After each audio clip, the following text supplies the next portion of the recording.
আপনারা দেখছেন জবর খবর, বাংলার স্পন্দন।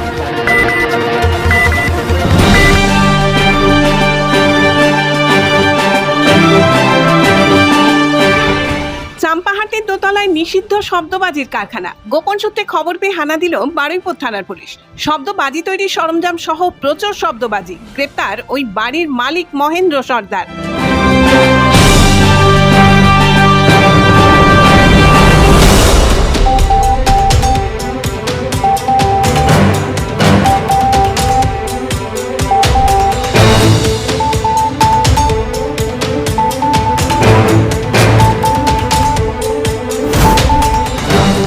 চাম্পাহাটি শোলগলিয়ার একটা দোতলা বাড়ি। বাইরে থেকে দেখে মনে হবে একেবারে সাধারণ নিরীহ এক পরিবার সেখানে বসবাস করে, কিন্তু ওই বাড়ির ভিতরে কি চলছে তা কেউ কল্পনাও করতে পারেনি।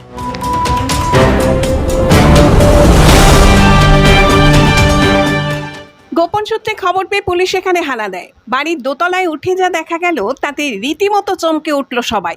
সারি সারি সাজানো বস্তার মধ্যে ভর্তি নিষিদ্ধ শব্দবাজি, পাশে শব্দবাজি তৈরির সরঞ্জামের স্তূপ। ওই বাড়িতেই পরিবার নিয়ে বসবাস করত মহেন্দ্র সর্দার নামে এক ব্যক্তি। বছর ৪৫-এর মহেন্দ্র তখনও বাড়ির মধ্যে বসে কাজ করছিল।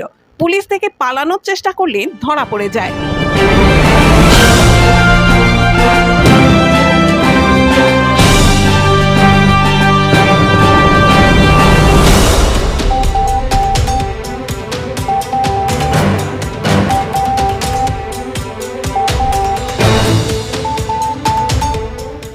মহেন্দ্রকে গ্রেপ্তার করে তার বাড়ি থেকে শব্দবাজি তৈরি সরঞ্জাম সহ প্রচুর শব্দবাজি বাজেয়াপ্ত করে বারুইপুর থানার পুলিশ।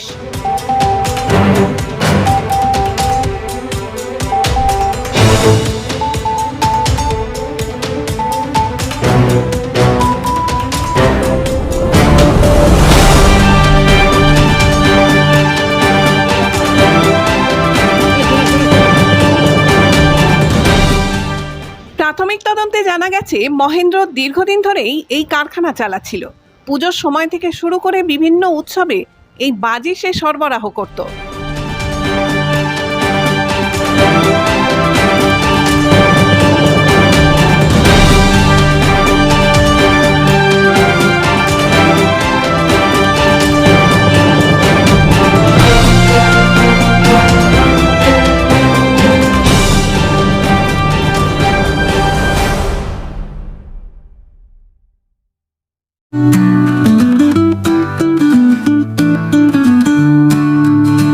সপ্তাহের প্রতিদিন চোখের ডাক্তার মানে জয়নগর রথ কলার আইসেফ আইসেফ আইসেফ।